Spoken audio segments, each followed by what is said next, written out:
বাংলা সেটাই প্রকার।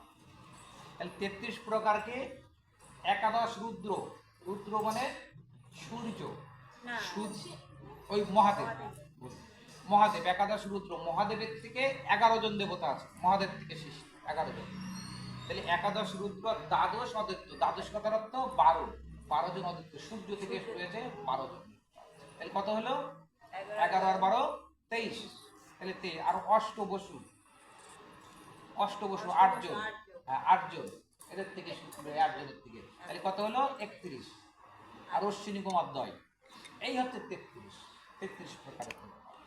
তা আমরা এই অষ্টবসুর কথায় এবার আসবো। এই অষ্টবসু কারের ছিল? বৈশিষ্ট্য, স্বর্গের বৈশিষ্ট্য, এটা হচ্ছে স্বর্গের দেবতা। বৈশিষ্ট্য মনির শিষ্য ছিল, স্বর্গে থাকে। এই বৈশিষ্ট্য মনির একটা সুরভি গাভী ছিল। এই গাভীর কাছে যা চাইতো তাই হতো। এই গাভীর, এই গাভীর দুগ্ধ শ্রবণ করলে, মানে আস্বাদন করলে নবজৈবন, অর্থাৎ কোনো বৃদ্ধ হওয়া লাগবে না। যদি এখন একটু দুধ পাওয়া যায়, আমরা যারা জোয়ান আছে তারা ওই বুড়ো বুড়িদের চালায়, তারা জোয়ানরা জাতি ব্যক্ত না কাছে, এরাই আগে লাইন দিত। কেন দিত? যে আমরা আগে জোয়ান হয়নি।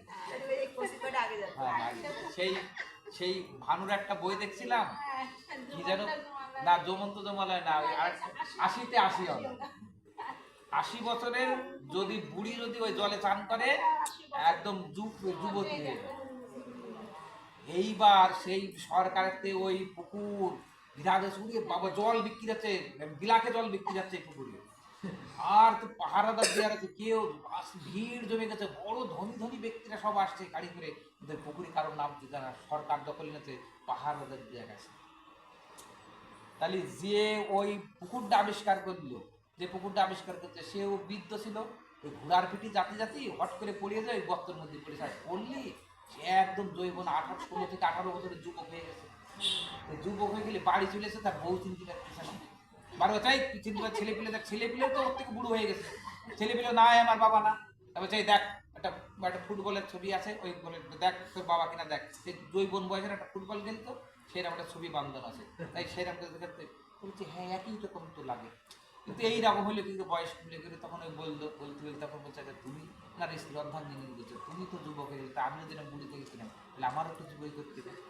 উনি আবিষ্কার করেছেন, কিন্তু উনি আর জাতি ব্যক্তি না। কি করা যায়? মানুষ অনেক দিক তো ওই পুকুরে যাবার জন্য মাটি খুঁড়েও রাস্তা করতেছে, অনেকে অন্য জায়গার জল এনে, বিদেশিরাই শুনতে পেয়েছে, বিদেশিরা এসে অন্য জায়গার জল এনেছে, হ্যাঁ ওই জল স্নান করলেই হয়ে যাবে, টাকা পয়সা যে যেভাবে সেইভাবে কামাই নিচ্ছে। অনেকে মাটি খুঁড়ে ওই জায়গায় যে ঘুষ করে উঠবো, এরকম সে পাহারাদাররা রয়েছে।